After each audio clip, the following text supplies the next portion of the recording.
Happy March, everyone. Hope you're all well, wherever you are.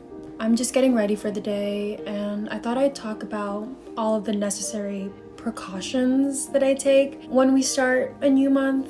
So I went to Pilates first thing in the morning, and then had my little matcha journaling session. Especially starting a new month, I love kind of sitting with myself on like what I want to accomplish this month. So I love having little monthly themes. It kind of makes me excited for the month ahead. And I know a lot of people throw the word aesthetic around, but I like formulating like what I want my month to look like. And I obviously did Melissa, aka Post Office Girl's monthly prompts. That's a given. I do it every month. And I also did a little intentions/goals page, really expressing what I want to get out of this month.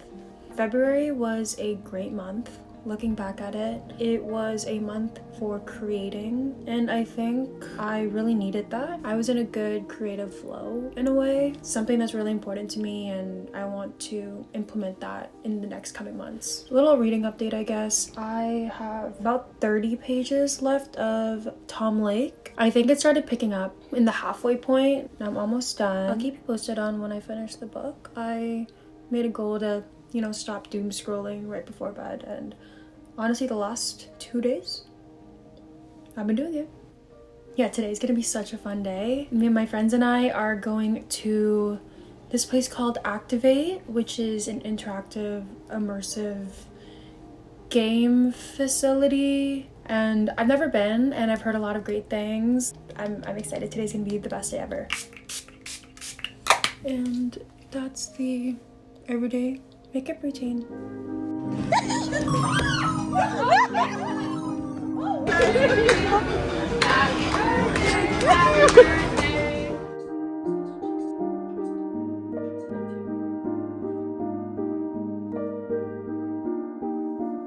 I don't know what to feel.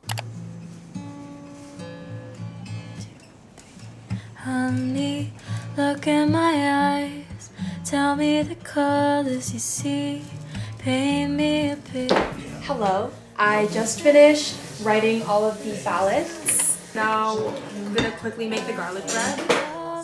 I am running behind, but it's fine. Mind staying around.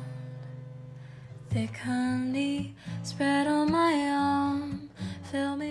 I definitely feel like this is something I'm like actively working on this year, is like not being afraid of who I would be if things were going well. Yeah. Like almost, I have such an identity of like, I don't deserve good things to happen to me. So, but I think I sabotage myself a lot because first of all, admitting that I want something good feels like, well, I'm not allowed to do that. And second of all, it's scary to be like, I want this good thing, because then if I get it, I don't think I'd be okay with it. Like, I find it hard to stomach good things happening or being seen as somebody who good things happen to. I completely get it, because also I think that has been my main takeaway from getting good things.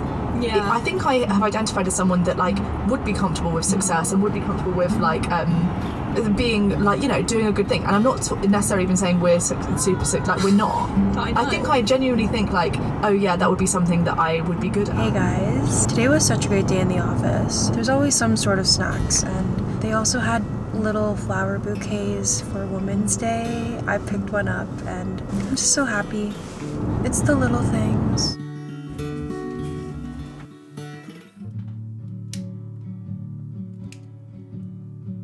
Hello everyone. I figured I'd do a little catch up because I feel like this week alone has been such a whirlwind. So the Oscars happened, and I threw a little watch party with my friends, and it's just always such a good time. So fun. Anora, it got the recognition it deserved. The fact that Anora won for Best Picture is quite literally music to my ears, because long live independent film. And also Sean Baker getting his flowers. I love The Florida Project, one of his previous films.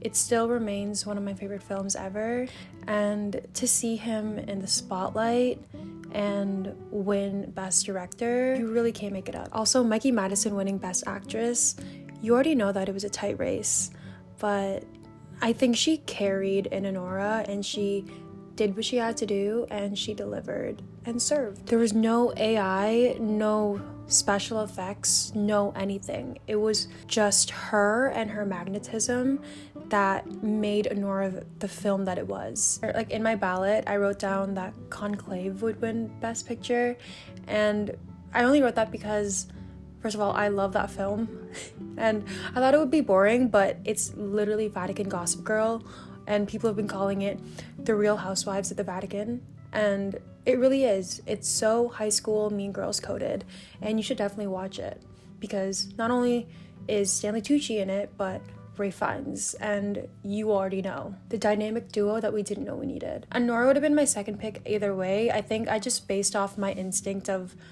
like what the Academy would pick, and I'm just so glad that they chose an independent film. Okay, anyways, I finally finished Tom Lake, and I have some thoughts. This was definitely a spring/summer read, in my opinion, and in a way, I'm glad that I read it when I did, because obviously it's -20 outside, and this book was a form of escape. And if anything, I'm just yearning for the warm weather, and I need it to be spring/summer immediately. The story takes place in a picturesque cherry orchard in Michigan, where a mother named Laura, she's telling her 3 20-something-year-old daughters about a specific time in her life. And she kind of takes her time telling the story and taking it slow because they are all in lockdown. And I've never really read a book that took place during the pandemic. Didn't think I'd be ready for it, but I will say it doesn't overpower the storyline. It more so just sets the scene. So obviously, because the world shut down, all of the daughters have come back home, and Laura has the chance to finally tell them the story that her daughters have been yearning to hear for so many years. Mother Laura, she switches between present and past, telling the story about the time she dated a very famous actor before he was a famous actor. Overall, it's a wonderful ode to life. It's realizing that your dreams might not be necessarily reaching for the stars or becoming the most famous actress in Hollywood, but instead it's being at your cherry farm with your gorgeous and perfect family, and that's enough. Also, it's not often where you read a book where the characters are happy with the choices that they've made in life. I'm gonna be honest here, I think Meryl Streep narrating the audiobook was my saving grace. And I say that with so much respect because obviously Meryl Streep gave a performance, but if it hadn't been for Meryl Streep or me listening to the audiobook simultaneously to reading the book, I probably wouldn't have finished it. I mean, there were moments where I was a bit flabbergasted with the discoveries, and if you read the book, you know exactly which one I'm talking about, like which part, but I found it more so boring. It was weird because I usually love these kind of books where it's just a slice of life. I just found it to be service level. Like, for example, Laura made it seem like Duke was some next level Oscar winner, heartthrob, Brad Pitt kind of character. But I did not feel anything towards this man. I actually didn't feel anything towards any character. Like, I simply didn't care, which is weird because I get attached to characters. So maybe I'm the problem because I fear everyone and their mothers loves this book. And maybe I'm not the right target audience for this. Who knows? I think I'll give it a solid 3 stars. I think that's fair enough. So next, I wanted to quickly talk about my March TBR and the books I'm looking forward to reading this month. So right now, I'm finishing up Tuesdays with Maury. I have about 30 more pages, and I'm soaking it up very slowly because I don't want to rush into this book. Like, I want to savor every word in a way. I love it so much, and I already know I'm going to be an emotional wreck at the end. So we have Talking at Night by Claire Daverly, and I actually purchased this book last year because a lot of people were saying how it gives off normal people energy, and to that I immediately added it to my cart because I've just been looking for books that could fill that void in my heart the way normal people did, and so far I can only think of 2. Open Water and Alone with You in the Ether. Very few books, a very few selection. So I'm hoping this one is added to that selection. Those are my favorite novels, where it's romance, but it's not even about the romance. It's more so about the complexities of humans and society, and it's very character-driven novels. So I'm looking forward to eating this up. And then we have If We Were Villains by Emil Rio. This book has been collecting dust on my bookshelf since 2021. After 4 years, I've finally picked it up. I've just been craving a dark academia book, and who knows, like maybe after this I'll start The Secret History. I really want to be in my dark academia era. I'm actually going out with my friends right now. We're gonna go out for dinner and drinks.